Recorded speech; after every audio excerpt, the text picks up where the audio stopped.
Meu pai me chamou na sala, minha mãe do lado, os dois sérios. Achei que iam me dar os parabéns pela casa nova. Em vez disso, meu pai soltou: "Você não acha que sua irmã merece mais que você?" Eu ri, achando que era piada. Não era. Minha mãe completou: "Você sempre foi forte, sempre deu conta sozinho. Ela precisa mais.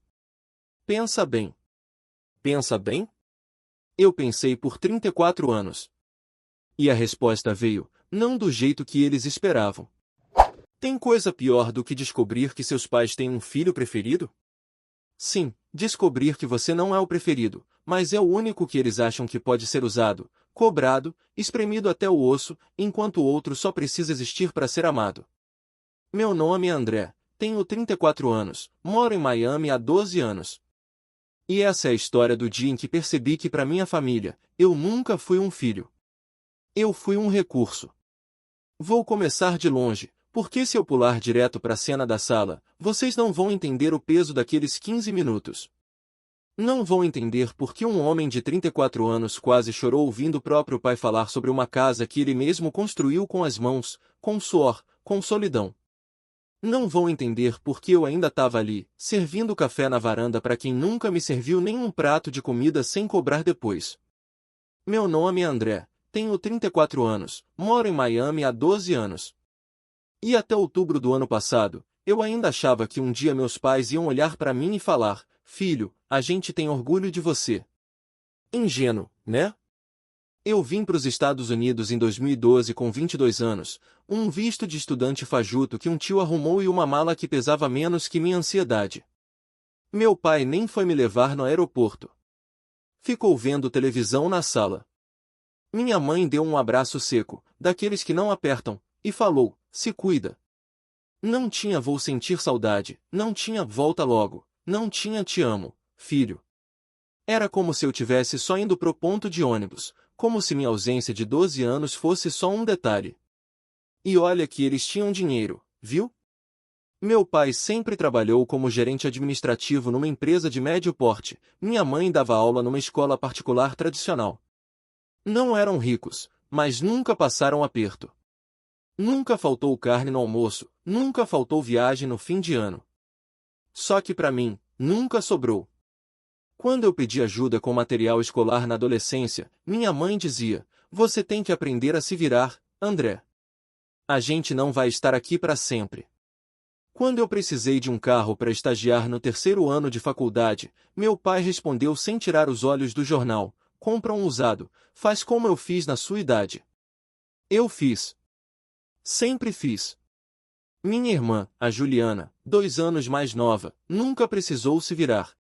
Nunca ouviu dar seus pulos ou se vira aí. Quando ela entrou na faculdade, meus pais pagaram a mensalidade inteira, particular, curso caro de publicidade. Quando ela quis trocar de curso no segundo ano porque não era aquilo que ela imaginava, eles pagaram de novo, sem reclamar, sem pedir para ela repensar. Quando ela se formou e resolveu que não queria mais trabalhar na área, eles arrumaram um contato, um empurrãozinho, um jeitinho. Hoje ela é influenciadora digital, ou pelo menos tenta ser. Eu? Eu tava em Orlando lavando prato num restaurante italiano que fedia gordura velha, morando num quarto que dividia com mais 2 caras. Minha cama era um colchão no chão que eu achei no lixo, lavei com mangueira e usei por 2 anos. O banheiro era tão pequeno que você tomava banho sentado no vaso sanitário. Toda semana eu ligava pro Brasil, minha mãe atendia no automático: "Tô ocupada, depois te ligo." Nunca ligou de volta. Mas eu não desisti. Saí de Orlando e fui para Miami atrás de construção civil. Não sabia nada de obra. Aprendi no grito, no erro, na humilhação. No primeiro mês, cortei a mão numa serra circular e fiquei 2 horas esperando atendimento num pronto-socorro lotado, sozinho, sem falar inglês direito, só repetindo "I don't understand" e chorando dentro do carro depois. Não era só a mão doendo. Era a alma. Eu devia ter voltado. Quem com 23 anos aguenta isso? Quem aguenta passar Natal sozinho num apartamento mobiliado com caixa de feira? Quem aguenta ligar para a família e ouvir só barulho de talheres e risadas de fundo enquanto você come miojo no micro-ondas? Mas eu pensei, se eu voltar agora, eles vão ter razão. Vão dizer que eu nunca fui bom o bastante. Então fiquei. 7 anos. 7 anos acordando 5 horas da manhã, dirigindo 14 quilômetros com uma serra elétrica no banco do passageiro, almoço frio na marmita, joelho estourado de subir escada, mão calejada de martelo. Fui de servente a carpinteiro, de carpinteiro a encarregado, de encarregado a mestre de obras. Em 2019, tirei minha licença de empreiteiro. Passei no exame de primeira, com nota alta. Ninguém no Brasil perguntou se eu estava bem. Minha mãe só falou, que bom, filho. No singular. Bom. Não ótimo, não parabéns, não tô orgulhosa. Só bom. Em 2021, eu encontrei o terreno. Cutler Bay, bairro calmo, ruas arborizadas, vizinhança de famílias. $86.000. Paguei à vista com o dinheiro que eu juntei durante 9 anos, cada dólar suado, cada hora extra, cada final de semana que eu troquei praia, churrasco, cerveja com amigos por poeira e cimento. Quando mandei a foto pro grupo da família, minha mãe respondeu em 40 segundos, que bom, filho. Minha irmã mandou um emoji de palminha. Meu pai nem visualizou. Eu pensei, não importa. Eles vão ver a casa pronta e vão entender. Construí cada pedaço daquela casa como quem constrói uma prova. A estrutura? Eu fiscalizei. O acabamento? Eu escolhi. A varanda com madeira de demolição? Eu mesmo fiz, martelo por martelo, prego por prego, sangue e suor. À noite, quando os pedreiros iam embora, eu ficava lá, sentado no chão de cimento, olhando pro esqueleto da obra e pensando, isso aqui sou eu. Ninguém fez por mim. Ninguém segurou minha mão. A casa ficou pronta em outubro de 2023. 3 quartos, 2 banheiros, cozinha americana, quintal pequeno mais meu. Não era mansão, mas era minha. Passei as primeiras 2 semanas dormindo num colchonete de camping que comprei na Amazon, porque o sofá atrasou e a cama demorou. E eu lembro deitar no carpete, olhar pro teto, sentir o cheiro de tinta fresca e sentir um negócio no peito que não sentia há anos. Não era só alívio. Era pertencimento. Pela primeira vez na vida, eu pertencia a algum lugar. Aí eles apareceram. Meus pais nunca tinham vindo me visitar. 12 anos. Nenhum Natal, nenhum Ano Novo, nenhum vamos te ver. De repente, com a casa pronta, resolveram que era hora de conhecer Miami. Minha mãe ligou, vamos te ver, filho. E conhecer sua conquista. Devia ter desconfiado da palavra conquista. No plural. Conquistas.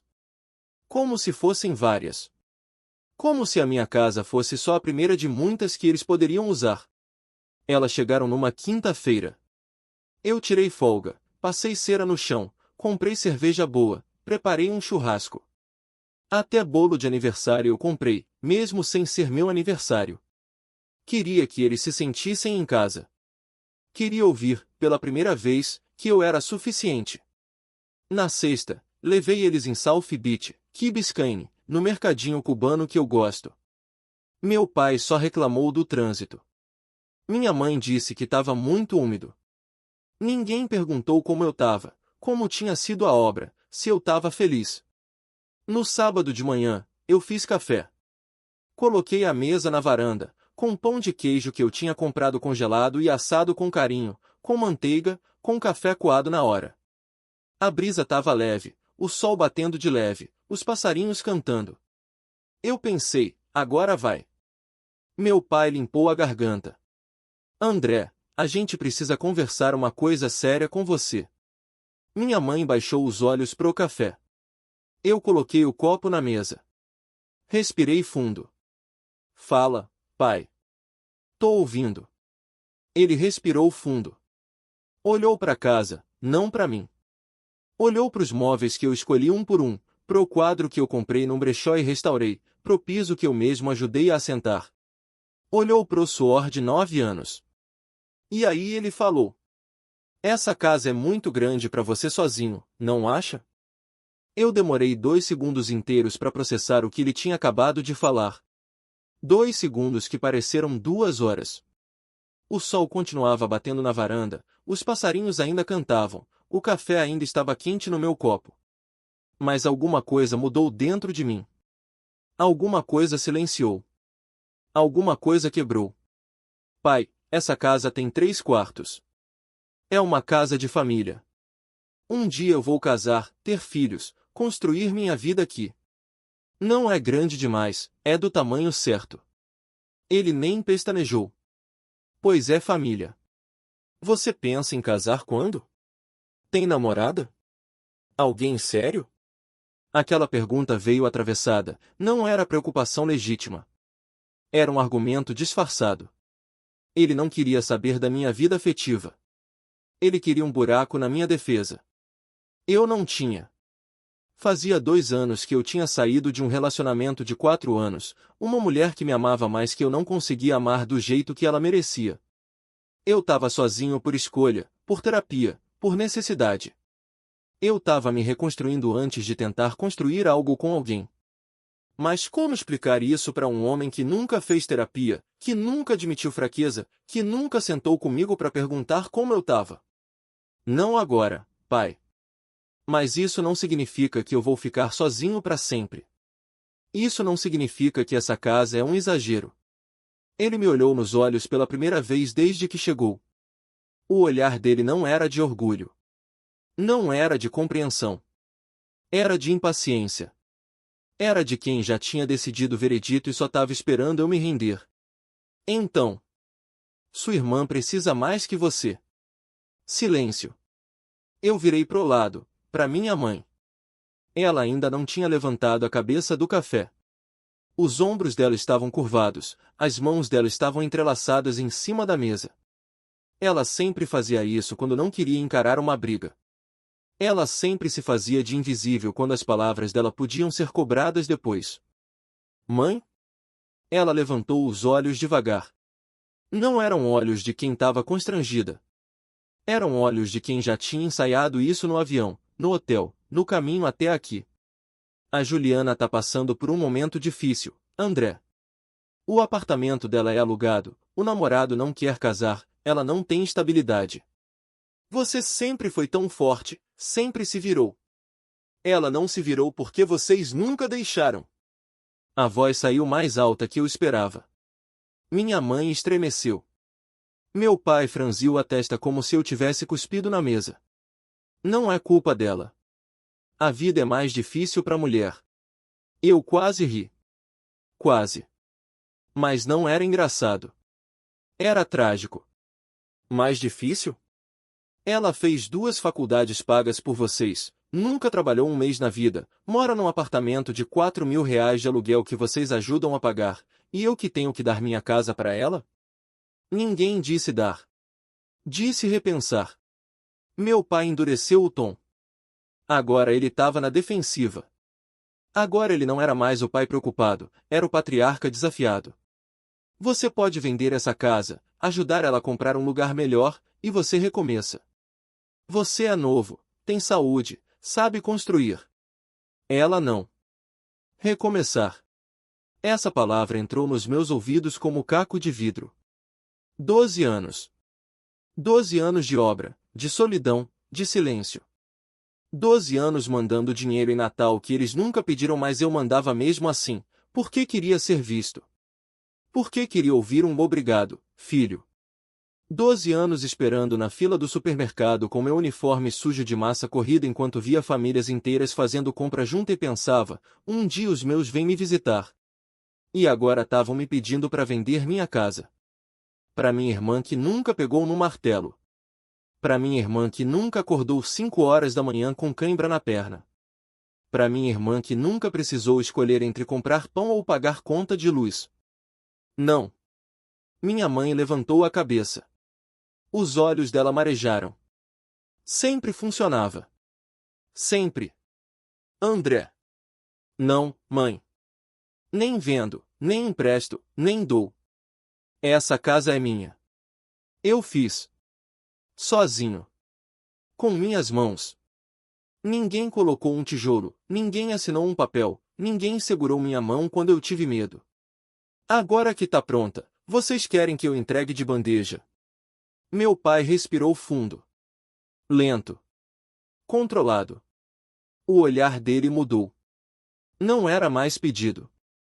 Não era mais negociação. Era decepção. Você sempre foi egoísta. A frase bateu no meu peito igual um soco sem luva. Dói mais quando vem de quem deveria te proteger. Dói mais quando você sabe que não é verdade, mas a acusação ainda assim te atravessa. Eu? Você. Foi embora, deixou a gente, nunca perguntou se precisávamos de ajuda. Só viveu sua vida. Agora que sua irmã precisa, você vira as costas. Isso não é família. Eu tentei falar. Abri a boca 2 vezes. Nada saiu. Minha garganta travou. Meu peito travou. Minha alma travou. Minha mãe ainda tentou segurar o estrago, do jeito covarde que ela sempre fez. Ele não quis dizer isso, filho. É só que, a gente sempre achou que você seria o provedor. O homem da família. Você entende? Entendi. Perfeitamente. Para eles, eu nunca fui o filho amado. Eu fui o filho útil. Eu fui o plano B, o seguro, o recurso. Enquanto eu servisse para alguma coisa, para orgulhar, para pagar conta, para sustentar sonho alheio, eu existia. No momento que eu dissesse não, eu virava egoísta. Eu virava ingrato. Eu virava o problema. Não era sobre a casa. Nunca foi sobre a casa. Era sobre eles acharem que eu era extensão deles, não uma pessoa. Vocês vão embora amanhã. Meu pai levantou tão rápido que a cadeira rangeu no piso de madeira. Não precisa pedir. A gente vai hoje. Ele segurou minha mãe pelo braço. Não com violência, mas com autoridade. Ela obedeceu. Sempre obedeceu. Levantou devagar, ainda me olhando. Esperando. Esperando que eu corresse atrás. Esperando que eu pedisse desculpa. Esperando que eu cedesse. Eu não corri. Fiquei ali sentado na varanda. Ouvi o barulho das malas sendo arrastadas pelo corredor. Ouvi a porta do quarto abrir e fechar. Ouvi o silêncio pesado antes do portão abrir. Ouvi o motor do carro pegar, a marcha ré, o som dos pneus na rua. Depois, silêncio. O sol já estava alto. O café esfriou. Os passarinhos tinham sumido. Eu fiquei ali até a sombra da varanda mudar de lado. Não comi. Não bebi água. Não atendi telefone. Só fiquei. No dia seguinte, minha irmã postou um stories no Instagram. Era ela na piscina do condomínio dela, com óculos escuros e uma taça na mão. A legenda dizia: família é tudo. Eu fechei o aplicativo. Não comentei. Não curti. Não respondi. 3 semanas depois, minha mãe mandou uma mensagem. Não era pedido de desculpa. Não era meia-culpa. Era indireta. Era chantagem emocional embalada de saudade. A gente tá velho, André. Um dia não vamos mais estar aqui. Espero que você não se arrependa. Eu li 5 vezes. Coloquei o celular no bolso. Tirei. Li de novo. Respondi. Eu já me arrependo, mãe. Mas não do que eu fiz. Me arrependo de ter passado 34 anos tentando comprar o amor de vocês. Ela leu. Apareceu o visto. Depois outro visto. Depois nada. Não respondeu até hoje. Agora são 2 horas da manhã. Eu tô aqui, na minha varanda, com a madeira de demolição que eu mesmo coloquei, olhando pro quintal vazio. A casa não é mais só a minha prova. A casa é o meu limite. É o lugar onde eu descobri que amor não se constrói com tijolo. E que não importa quantas casas eu levante, quantas paredes eu erga, quantos telhados eu coloque, se quem devia morar dentro do meu peito nunca quis entrar, nunca vai caber.